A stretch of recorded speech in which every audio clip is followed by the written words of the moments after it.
Hi everyone, Gene here, and welcome to the Tapping Q&A podcast, where every single week we answer the most common and uncommon questions about tapping so you can get the most out of your tapping practice. We are currently in the middle of a 5-part series on the most common questions that are asked by my readers and my listeners so you can get the most out of your tapping. And 2 episodes ago, in episode 335, we talked about how to make EFT part of your daily routine. After publishing that episode, I got a lot of really positive response. If you haven't listened to it, go back, tappingpodcast.com, click on the link for 335 so you can hear some really simple ways to make tapping a part of your daily life and make it a routine. And I realized that I had an asset that would make life easier for you. A number of years ago, I created this thing called the Ruah Center, which was a way to use some tapping every single day to get out of your own way. And there are currently 248 tap-along audios sitting inside of there to help you to take action. Sometimes the struggle we have in tapping in the morning is we don't have the right thing to tap to, or we don't know where to start.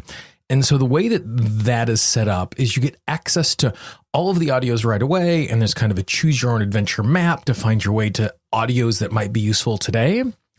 And there is also set up in such a way so that every single day for 248 days, you get an email reminder with a link to a tapping audio that you can go to right away. And so what I'm doing is I'm doing a special pricing on that. For only $49, you can get access to all 248 tap-along audios right now, and you will receive an email every single day for the next 248 days, reminding you to tap in the morning with a recommendation on what you should tap for. That's 9 months every single morning, your opportunity to tap, and it's less than 20 cents a day. So all you need to do is go to tappingqna.com/daily. That's tappingqna.com/daily. And you can have access to all of those audios for an amazing discounted price. This is Gene Monterastelli, and welcome to the Tapping Q&A podcast, recorded live to tape from Williamsburg in Brooklyn. This is episode 337, originally aired November 14th, 2018. Hi, everyone. I hope this finds you well wherever you are and whatever time of day you're getting a chance to listen to this. Thanks for spending some time with me today. Today is part 3 in our 5-part series on the most commonly asked questions that I receive and how to tap for those issues. Today, we're going to be talking about clutter. Before we jump into that, I just want to thank everyone who is a supporter of the Tapping Q&A podcast. All of those supporters received free access to the 248 tap-along audios I mentioned at the beginning of the show.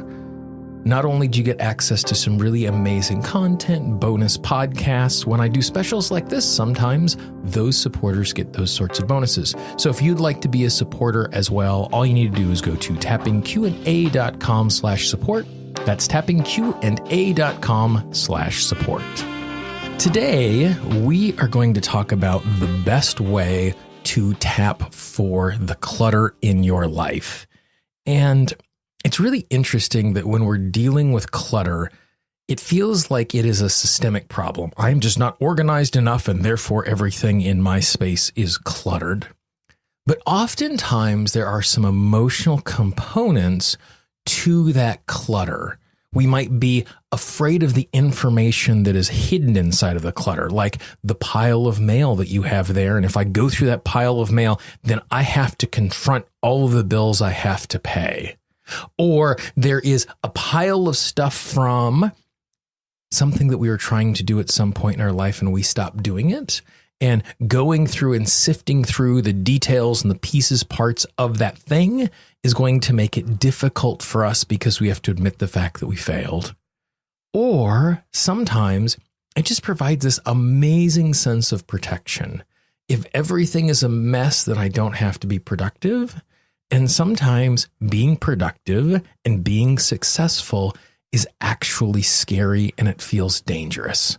And so the clutter becomes a sense of insulation in keeping us safe.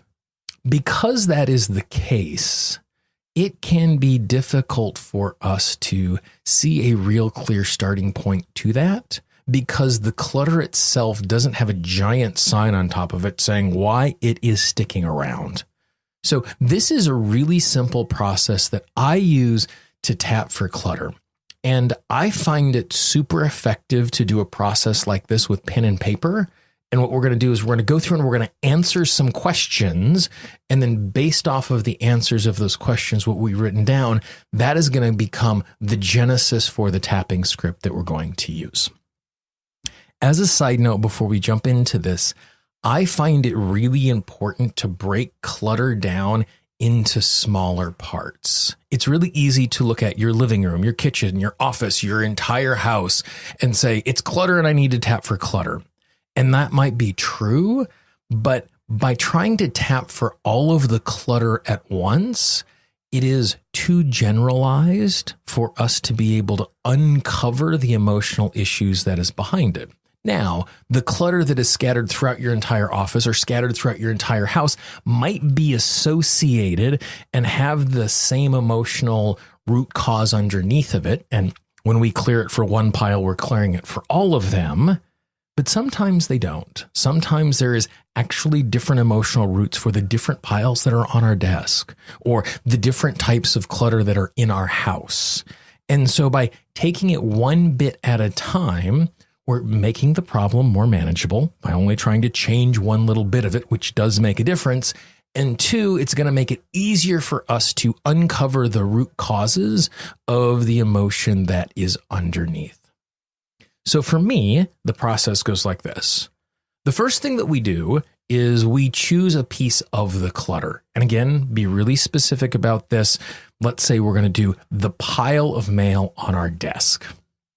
Now, once we've identified what that is, the second part is we're going to answer some questions about that clutter, but our intellectual mind isn't always going to be the best tool in figuring out what is going on. So what you're going to do is you are going to pretend that that pile of clutter is alive. Now, if you are a child of the 80s like myself and you think of piles of clutter, I always think of the giant trash heap in Fraggle Rock, that when he would ever go out and talk to the trash heap was actually a giant puppet that talked. So for me, that's the image I see. I see this big pile of stuff and I imagine it has a face on the front of it. Now, once we have personified the trash, the clutter, the pile, the whatever it is, we are then going to ask it 3 questions. And I know this sounds and feels really weird to be asking a pile of stuff on our desk questions, but what we're doing in this process is we are disassociating our intellectual self from this. And by personifying the pile, what we're doing is we're giving our subconscious a vehicle to communicate to us. So it's not the pile that is speaking to us, but is the underlying root cause that is in our subconscious that we're giving the pile the opportunity to be the tool to bring that out. And so with your pen and your piece of paper, you are going to ask the questions. Number 1, what would go wrong if I cleaned up this pile? And with as much detail as you can muster, imagine the pile speaking to you and telling you everything that would go wrong if you cleaned up the pile. Oftentimes, the answers that are going to come here are going to fall into one of 2 categories. Either it's going to be the most obvious thing in the world and you're like, yeah, I really need to tap for that. Or it's going to show up as something that completely comes out of left field and it surprises you in what is showing up. The second question I ask the pile is, what does the pile need?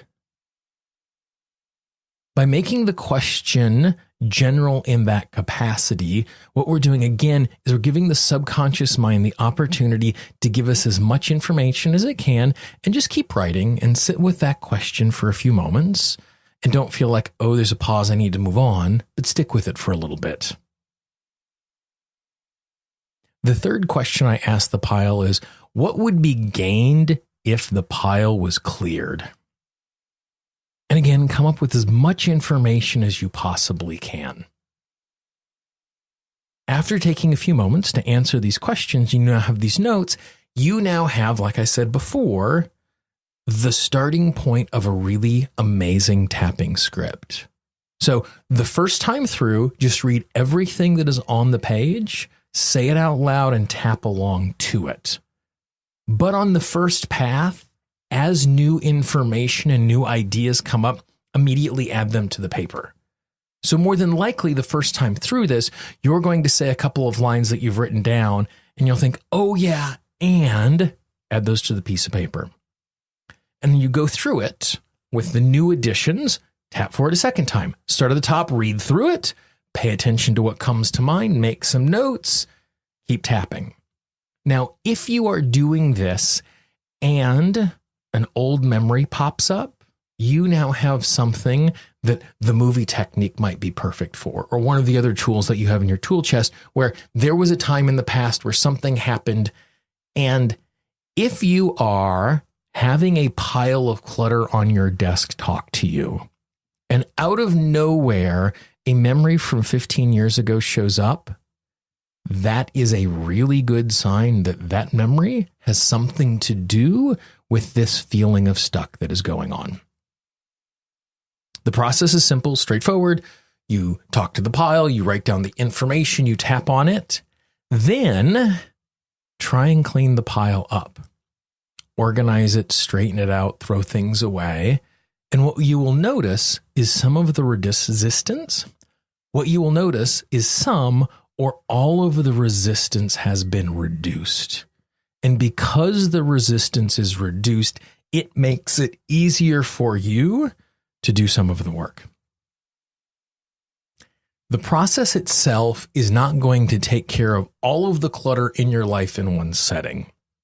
And instead, what this is going to do is it's going to help you to keep peeling away resistance, and you are going to keep cleaning.